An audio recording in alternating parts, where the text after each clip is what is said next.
20살이었던 오카자키 아야사키는 일본 가나가와현 가와사키시에서 할머니와 고모 할머니가 운영하는 작은 식당 일을 도와주며 살고 있었어요. 2024년 초 한 건설회사 사장이 몇몇 직원들과 함께 이 가게에 식사를 하러 왔습니다. 이때를 계기로 아야사키는 그들 중에 한 명인 시라이 히데요시라는 젊은 남자를 알게 돼요. 여기서 시라이는 1997년생으로 어린 시절에 밝고 명랑해 또래 친구들 사이에서 인기가 많았습니다. 초등학교 1학년 때부터 그는 운동에 재능을 보였는데 특히 축구를 좋아했어요. 실제 졸업 앨범에 뭐라고 썼냐? 저는 고등학교 축구 대회에 참가해서 최고의 득점자가 되고 그 후에 프로 선수가 돼서 큰 돈을 벌어 큰 집을 사 엄마가 좋은 삶을 살 수 있게 해드리고 싶습니다. 엄마가 편하게 오래 사시고 우리 가족 모두가 행복했으면 좋겠습니다. 얼마나 착하고 이뻐요. 하지만 이렇게 착했던 애가 중학교에 딱 들어가더니 180도 변해버립니다. 여전히 축구는 좋아했어요. 하지만 사춘기가 오면서 친구를 잘못 사귄 거예요. 어디서 양아치 같은 것들을 알아가지고 그것들이랑만 놀아. 그러면서 성격이 점점 반항적으로 난폭해지기 시작한 거예요. 개조한 오토바이 타고 빠라바라밤 길 가는 남자 있으면 삥 뜯는 건 기본이고 담배는 뭐 필수죠. 싸움질은 일상이 됐습니다. 예전 축구에 대한 꿈은 이미 머릿속에서 완전히 사라진 지 오래였죠. 성인이 된 시라이는 생활이 궁핍했고 끝내 안정적인 직업을 갖지 못했습니다. 하지만 나에겐 힙합의 불씨가 살아있거든. 힙합에 빠져가지고 굶주림? 래퍼로서 기본적으로 갖춰야 할 양식 중에 하나지. 굶주림이라는 게 없으면 랩을 쓸 수가 없어. 지가 스스로 나 래퍼라고 그러면서 지역의 소규모 음악 그룹에도 가입합니다. 어디서 똥맘만 잔뜩 든 거예요 지금. 이런 놈이 가사를 쓰면 또 희망적으로 썼겠습니까? 아, 힙합이라 함은 거침과 폭력이지. 이거 뭐 힙합을 하는 건지 그냥 마이크에 대고 욕을 막 퍼붓는 건지. 지가 쓴 한 가사가 가와사키에서 래퍼로 성공하려면 사람 하나 죽여야 해 뭐 이런 식. 죄송합니다. 그러니까 개똥맘만 든 거예요. 힙합이라 함은 문신이지. 강인한 이미지를 만들기 위해 그는 얼굴에 문신까지 새겼고 힙합이라 함은 래퍼라 함은 가사의 영어는 기본이며 사는 곳도 태어난 곳도 미국이어야 돼. SNS에 자기가 미국 캘리포니아 출신이라고. 아니 전통 일본인으로 미국 한번 가본 적이 없으면서 아주 머리는 텅텅 비었으면서 개똥맘만. 여튼 이런 놈이 2024년 초 돈은 있어야겠거든. 한 건설회사 일을 시작하게 되는데 그때 점심시간에 식당에 갔다가 그녀를 만나게 된 거예요. 보시면 아야사키 이뻐요. 적극적으로 이놈이 막 대시를 하기 시작한 거예요. 결론은 이 두 사람 얼마 안가 사귀기 시작합니다. 처음에 아야사키는 할머니가 손님이랑 사귀는 걸 진짜 싫어하시거든. 그래서 뭐라 할까봐 숨겼어요. 그러다 어떻게 걸렸냐. 어느 날 아야사키가 집에 딱 들어오는데 얼굴 한쪽이 심하게 부어있는 거예요. 그러니까 놀란 할머니 바로 물었죠. 너 얼굴이 왜 그래? 이때 알게 된 겁니다. 할머니, 사실 나 그 남자랑 사귀는데 그놈이 나 때렸어. 겉으로 보기엔 시라이 아야사키에게 되게 잘하는 것처럼 보였어요. 하지만 사실 그는 강한 소유욕을 가진 남자였습니다. 의처증 마냥 의심도 많아. 그래서 만나잖아요. 제일 처음 하는 게 아야사키 핸드폰 검사하는 거예요. 딱 봤는데 웬걸 내 여자친구가 딴 놈이랑 연락을 했네. 아니 이것도 웃긴 게요. 연락을 했으면 뭐 좀 불편할 수 있어요. 그런데 남자한테 연락이 온 거야. 아야사키는 답장을 안 했어. 그래도 때리는 거예요.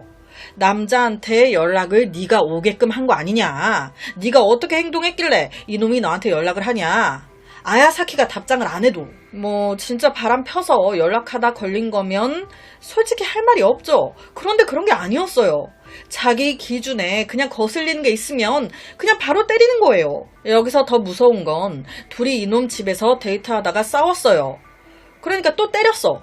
맞은 상황에서 아야사키 여기 있고 싶겠습니까? 짜증나니까 나 집에 갈래 라고 할 거 아니에요. 그러면 이때 이놈이 힘으로 제압해가지고 아야사키 옷을 다 벗겨버립니다. 이 집에서 나가고 싶어? 그럼 다 벗고 나가. 그렇게 해놓고 또 때리는 거예요. 이런 병적인 통제욕 때문에 어느 순간 그녀 헤어지고 싶어도 헤어질 수 없는 그런 상황까지 이르게 됩니다. 여튼 딸이 맞았다는 걸 알게 된 아야사키의 아버지와 삼촌, 할머니, 가족들 다 분통이 터지죠. 바로 이놈이 일하는 건설회사 찾아갑니다. 가서 이놈을 불러요. 야, 이 새끼야, 네가 뭔데 내 딸을 때려. 아이 씨, 진짜 너 뒤졌어. 너 나한테도 쳐맞자. 일로 와, 이 새끼야. 이때 이놈은요, 다행히도 무릎을 꿇습니다. 내심 준비하면서 이놈이 여기서 또 가족들한테까지 막 어쩌라고 라는 식으로 나온 거 아닌가 걱정을 했는데 실제 이때 무릎을 꿇었대요. 정말 죄송하다고. 하지만 이게 죄송하다고 해서 될 문제입니까? 둘이 완전히 헤어져야지. 끝내야지. 가족들은요, 헤어져라. 이 요구에 대해 이놈 받아들입니다. 다신 만나지 않을게요. 그래서 한동안 잠잠했어요. 하지만 이런 평온 오래가지 못합니다. 시라이 근무 태만으로 회사에서 잘려요. 그러면서 회사 기숙사에서 살고 있었는데 잘렸으니까 여기도 쫓겨나요. 그러면서 어쩔 수 없이 그는 어머니가 역 앞에 가지고 있었던 오래된 집에 그 집에 들어가서 살게 되는데 공교롭게도 이 집이 아야사키의 집과 매우 가까웠습니다. 와, 뭔가 불길한 느낌이 들죠. 일도 그만뒀어요. 집도 가까워졌어요. 병이 다시 도진 거예요. 남아 도는 게 시간이야. 그러니까 네 생각이 더 나. 아야사키한테 연락을 하기 시작한 겁니다. 달콤한 말로 또 막 아야사키를 꼬드겨요. 다시 사귀자고. 이때 안 사귀었어야 됐는데 꺼지라고 이 그지 새끼야 라고 욕을 그냥 콱 박았어야 했는데 마음이 약했던 아야사키 달콤한 말에 다시 넘어간 거예요. 재결합. 좋은 시절은 또 오래가지 못합니다. 집어를 개줍니까? 내 거 됐다 싶으니까 또 때리기 시작하는 거예요. 때리죠? 죽을 것 같아서 도망 나와요. 그럼 전화 옵니다. 미안해. 잘못했어. 아야사키 내가 미쳤었나봐. 다신 안 그럴게. 정말 미안해. 나 너 없으면 안 되는 거 알잖아. 폭력쟁이들끼리 약속한 이게 룰인가 봐요. 때려놓고 미안하다는 거. 그런데 이게 믿을 수가 없는 거예요. 이성 잃었을 때 때리는 건데 이성이 돌아와 있을 때 백날 이런 말 해봤자 뭐합니까? 또 헷가닥 돌면 이런 말 한 것도 잊어버리고 또 때리는데 아야사키가 참지 못하고 도망칠 때마다 시라이는 미친 듯이 전화를 걸어 사과했고 이런 일은 반복됐습니다.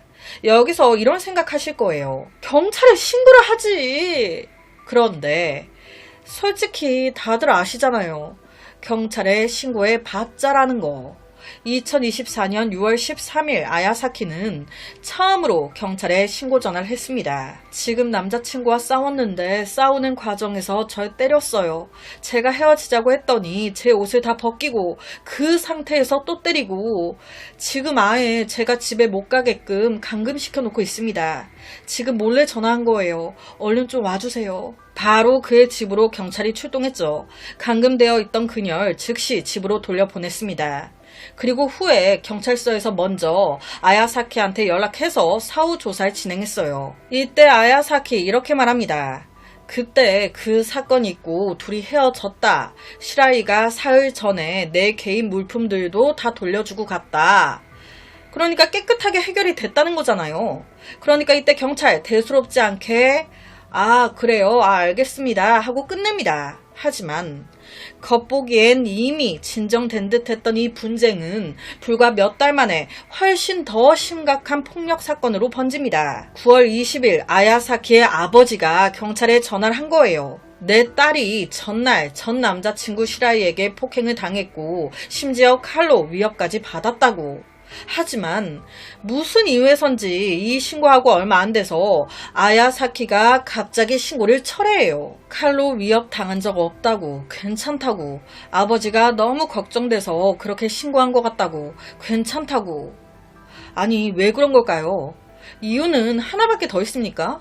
이 전화할 때 아야사키는요. 외진 한 강가에서 얼마나 맞은 건지 얼굴이 퉁퉁 부어가지고 케이블 타이로 양손이 묶여 있었습니다. 누가 그랬겠어요. 이 새끼가 아야사키 아버지가 자신을 신고한 거 알고 끌고 와서 치아라고 협박을 한 겁니다. 이것뿐만이 아니에요. 시라이는 아야사키한테 이전의 신고 내용이 전부 거짓말이었다고 인정하는 각서까지 억지로 쓰게 만듭니다. 그러니까 진짜 악마 새끼인 거예요. 아니 이게 힙합이냐 이 새끼야. 힙합을 막 더럽히고 있어 이 새끼가. 이런 상황에 가족들 가만히 있었던 게 아니에요.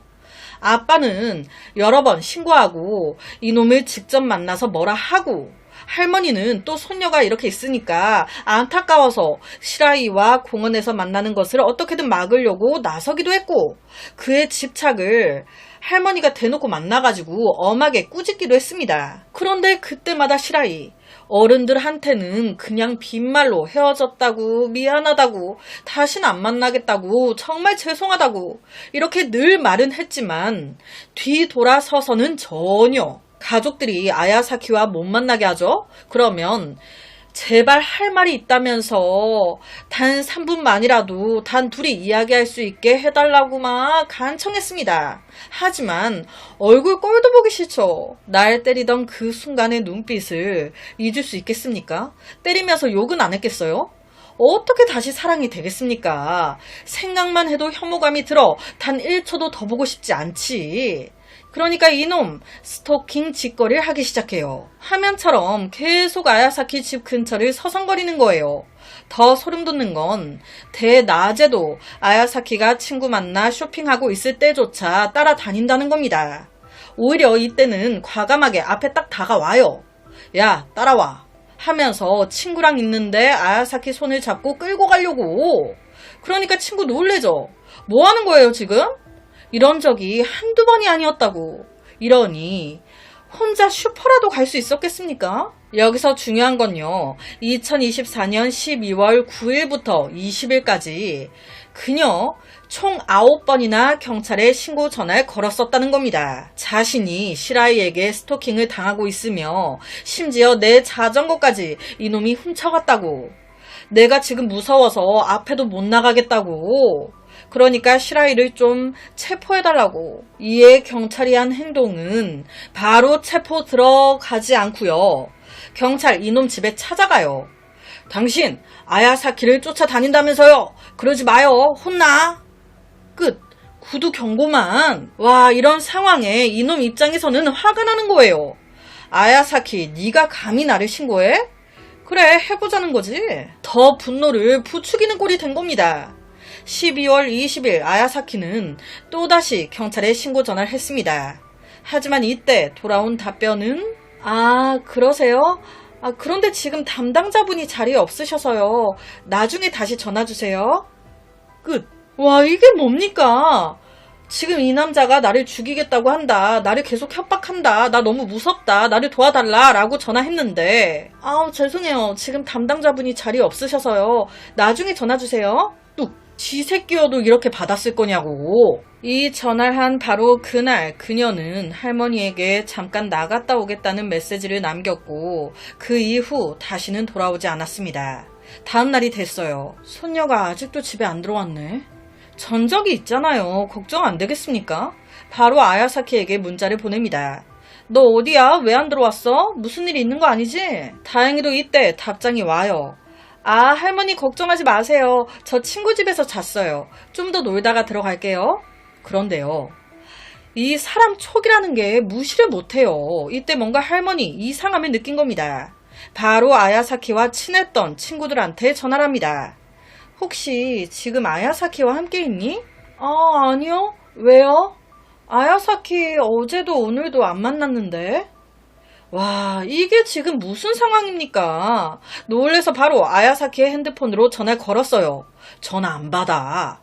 이후 보낸 메시지도 모두 읽지 않습니다. 그런 상황에서 12월 22일, 즉 실종 이틀 후 가족들은 집 1층에 창문 유리가 깨져 있는 것을 발견합니다. 느낌이 좋지 않았어요. 이거 그 새끼가 깬 것 같아. 딸도 들어오지 않는 상황에 바로 경찰에 신고하죠. 아무래도 우리 딸 이놈에게 납치된 것 같다. 신고를 받은 경찰 바로 조사에 들어가지 않습니다. 현장에 여성 경찰관이 와요. 1층 창문 유리가 깨져 있대. 그런데 보니까 뭐 크게 깨져 있지도 않네. 그리고 깨진 유리 조각이 방 안에 흩어져 있었어요. 이게 중요합니다.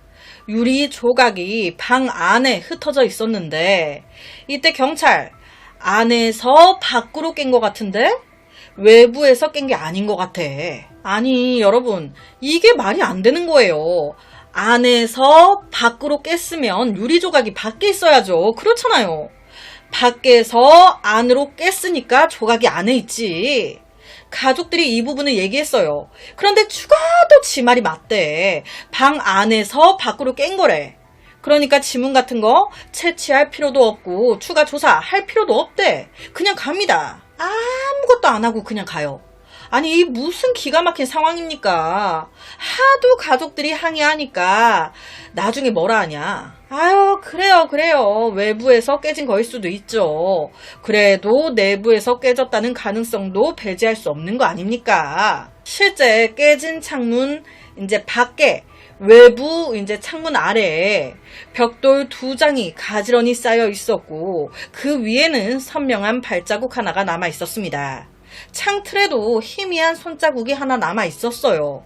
이걸 가족들은 강하게 의문을 제기했습니다. 지금 발견된 이것들이 외부인이 우리 집안으로 침입했다는 증거 아니냐? 우리 딸이 지금 사라졌다. 하지만 이렇게 다 나왔음에도 경찰 이를 외면합니다. 사건으로 아예 보질 않아요. 아, 그래요? 끝. 조사 자체를 안 하는 거예요. 거기다 정말 이상하죠? 아야사키가 사라지기 전까지 매일같이 이놈 아야사키의 집 앞을 서성거리고 전화하고 문자하고 별짓 다 했어요. 그런데 아야사키가 사라진 그 순간부터 이놈 아야사키의 집 근처에 얼씬도 안 합니다. 그렇게 아야사키가 실종된 지 2주가 지납니다. 2025년 1월 6일 저녁 그녀의 남동생과 몇몇 친구들은 더 이상 견딜 수 없어 직접 시라이 집을 찾아갑니다. 아야사키 어디 갔냐 대놓고 물어보려고 집에 가서 벨을 눌렀어요. 그러나 가족과 친구들이 뭐지? 당황해하고 있는데 그때 시라이 방 안의 불빛이 이상하게 깜빡깜빡거리기 시작합니다. 뭔가 굉장히 부자연스러웠어요. 꺼졌다 켜졌다. 이 순간 느낌이 온 거예요. 아야사키의 남동생이 저거 우리 누나가 감금돼가지고 도와달라고 신호를 보내고 있는 것 같다. 남동생 더 흥분해서 나오라고 막 문을 두드렸습니다. 하지만 남동생의 이런 소란에 반대로 시라이의 어머니가 경찰에 신고를 해버린 거예요. 이놈의 집으로 경찰이 도착했고 화가 나는 게 이때 경찰 남동생한테 뭐 물어보지도 않고요. 그냥 가라고만 합니다. 왜 찾아온 건지 뭐 이런 거를 아예 물어보지도 않고 남동생이 막 말을 해도 들어주지도 않아요. 그냥 무시하는 거예요. 가라고. 알겠어. 그만해. 가라고. 와, 이런 상황에 아야사키의 가족들 무슨 생각이 들었겠습니까? 경찰, 기댈 게 못 되는구나. 경찰에 의존해서는 내 딸을 찾을 수가 없겠구나. 이에 아야사키의 아버지 돈을 들여 사설 탐정을 고용합니다. 이와 동시에 아버지가 따로 혼자 자주 이놈 집 근처에 가서 관찰해요. 제발 사람만 있어 달라고. 그렇게 애타던 시간이 어느 정도 흘렀을까? 2025년 2월 마침내 이 사설 탐정이 단서를 하나 찾아냅니다. 이놈이 아야사키를 어떻게 했다는 단서. 그와 동시에 아야사키의 아버지와 남동생이 이놈을 제압, 격렬한 몸싸움 끝에 이놈의 핸드폰을 뺏어요. 그 핸드폰에서 이놈과 지 엄마의 대화 기록을 백업합니다. 이놈이 지 엄마한테 이렇게 문자를 보낸 거예요. 엄마, 이놈들이 내가 이 집에 있다는 걸 알고 있어서 나 아주 먼 곳으로 가야 될 것 같아요. 이에 이놈 엄마, 그래? 어디로 가려고? 미국도 괜찮긴 한데. 그런데 너 아직 여권 없잖아. 일단 집에 돌아올래? 여러분, 이 대화 누가 봐도 이 엄마, 아들이 큰 범죄를 저질렀다는 걸 알고 있는 것 같죠? 그 아들을 숨겨주려고 하는 대화로 보이잖아요. 그래, 엄마가 돈 다 대줄게. 미국으로 도망가 있어. 이거잖아요, 지금. 아야사키의 아버지는 이 대화를 결정적인 증거로 경찰에 제출하면서 시라이의 출국을 반드시 막아달라고 강력히, 정말 강력히 요구했습니다. 그런데 이 새끼보다 경찰이 더 나빠요. 이때도 경찰, 천천히. 아, 그래요?